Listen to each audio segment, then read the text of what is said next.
स्वागत है आपका मेरे चैनल नॉलेज फार्मा में। आज की इस वीडियो में हम डिस्कस करने वाले हैं क्लासिफिकेशन ऑफ ऑर्गेनिक कंपाउंड। ठीक है, अभी इसे क्लासिफिकेशन के ऑर्गेनिक कंपाउंड को हम कैसे क्लासिफाई कर सकते हैं, लेकिन उसके पहले हम ये जानते हैं कि ऑर्गेनिक केमिस्ट्री क्या होती है। ठीक है, so what is organic chemistry. Okay, तो ऑर्गेनिक केमिस्ट्री मतलब कि जो भी ऐसे कंपाउंड्स रहते हैं, ठीक है, हमारे पास में कुछ ऐसे कंपाउंड्स हैं जो हमको नेचुरल रिसोर्सेज से मिलते हैं, जैसे कि प्लांट्स हो गया, लिविंग ओरिजिन हो गया, और वो जितने भी कंपाउंड्स हैं, ठीक है, वो जो भी कंपाउंड्स हमें नेचुरल रिसोर्सेज से मिले हैं तो वो उसके अंदर प्रेजेंट रहता है कार्बन और हाइड्रोजन, जिसे हम क्या कहते हैं, इन दोनों को मिलाकर कहते हैं हम लोग हाइड्रोकार्बन।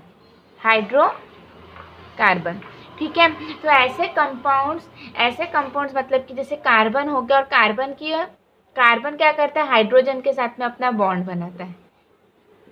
ठीक है, तो ऐसे जो कंपाउंड्स है जिसके अंदर कार्बन प्रेजेंट रहता है, जब हमें उसकी स्टडी करनी है, उसकी केमिस्ट्री मतलब कि उसकी फिजिकल प्रॉपर्टीज़, उसकी केमिकल प्रॉपर्टीज़, उस कंपाउंड की क्या क्या फिजिकल प्रॉपर्टीज़ है, उस कंपाउंड की क्या क्या केमिकल प्रॉपर्टीज़ है, उसका स्ट्रक्चर क्या है, और वो जो स्ट्रक्चर है वो एक्चुअली में बना है कार्बन से। तो एक्चुअली हम लोग ऑर्गेनिक केमिस्ट्री में कार्बन की स्टडी करते हैं।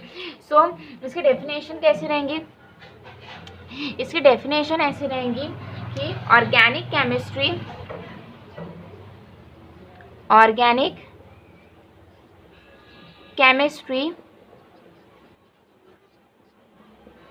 इज द केमिस्ट्री, किसकी केमिस्ट्री है, केमिस्ट्री ऑफ द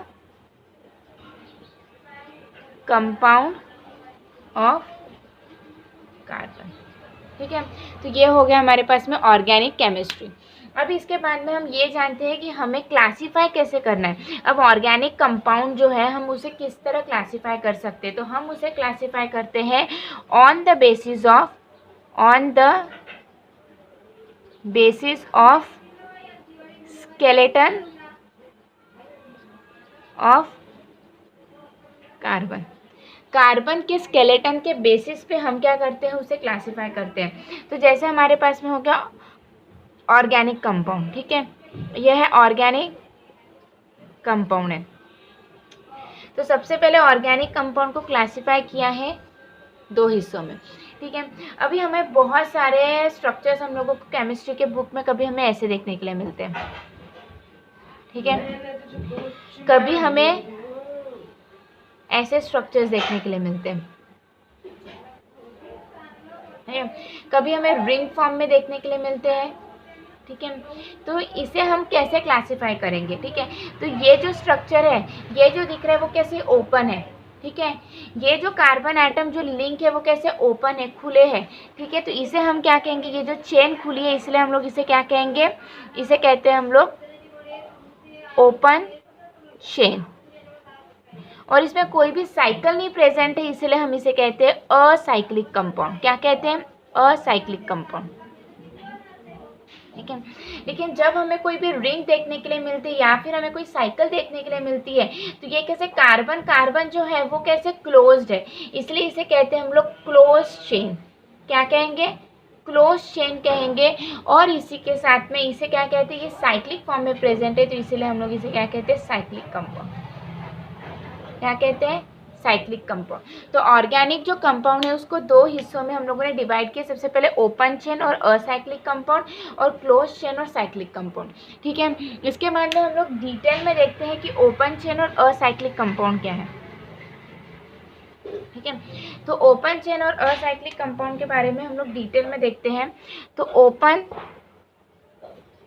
चेन और क्या है, असाइक्लिक कंपाउंड।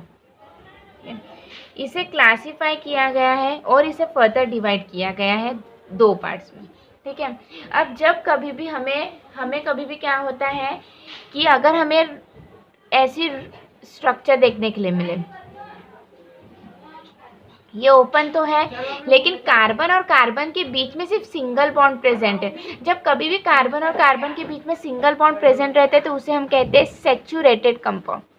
क्या कहते हैं, सैचुरेटेड कंपाउंड। ठीक है। लेकिन कार्बन और कार्बन के बीच में अगर हमें डबल बॉन्ड देखने के लिए मिले या फिर कार्बन और कार्बन के बीच में हमें ट्रिपल बॉन्ड देखने के लिए मिले तो इसे हम लोग क्या कहते हैं, अनसैचुरेटेड कंपाउंड। क्या कहते हैं, अनसैचुरेटेड कंपाउंड। ठीक है, तो यहाँ तक हो गया सैचुरेटेड और अनसैचुरेटेड कंपाउंड, ये तो समझ गया। लेकिन सैचुरेटेड जो रहता है उसका बेस्ट एग्जांपल हमारे पास में है अल्केन। क्या है, अल्केन। तो उसका एग्जांपल रहेगा CH3, CH2, CH3। ठीक है, इसे हम क्या कहेंगे, इसे हम कहेंगे प्रोपेन। क्या कहेंगे, प्रोपेन। और एक एग्जांपल है CH3, CH, ब्रांच में भी रह सकते हैं ये, तो इसे हम क्या कहेंगे, इसे हम कहेंगे 2-मिथाइल प्रोपेन, 2-मिथाइल प्रोपेन। ठीक है, लेकिन अनसैचुरेटेड को भी और दो हिस्सों में हम लोगों ने इन्हें फर्दर और डिवाइड किया है। जहाँ पर हमें डबल बॉन्ड देखने के लिए मिलता है, ठीक है, जहाँ पर हमें कार्बन और कार्बन के बीच में डबल बॉन्ड देखने के लिए मिलता है तो उसे हम क्या कहेंगे, अल्कीन कहेंगे। ठीक है, और हमें कार्बन, जैसे एग्जाम्पल है CH2 डबल बॉन्ड CH2, तो इसका एग्जाम्पल है इथीन। ठीक है, और यहाँ पर हमारे पास में रहेगा अल्काइन। अल्काइन मतलब कि कार्बन और कार्बन के बीच में अगर हमें ट्रिपल बॉन्ड देखने के लिए मिलता है तो हम इसे कहते हैं इथाइन। क्या कहते हैं, इथाइन। ठीक है, तो ये सब कुछ क्लियर हो गया होगा कि ओपन चेन क्या होता है और असाइक्लिक कंपाउंड्स हम किसे कहते हैं। ठीक है, बस आज के लिए इतना ही। इसके नेक्स्ट वीडियो में मैं क्लोज चेन और साइक्लिक कंपाउंड डिटेल में डिस्कस करूँगी। So thank you so much.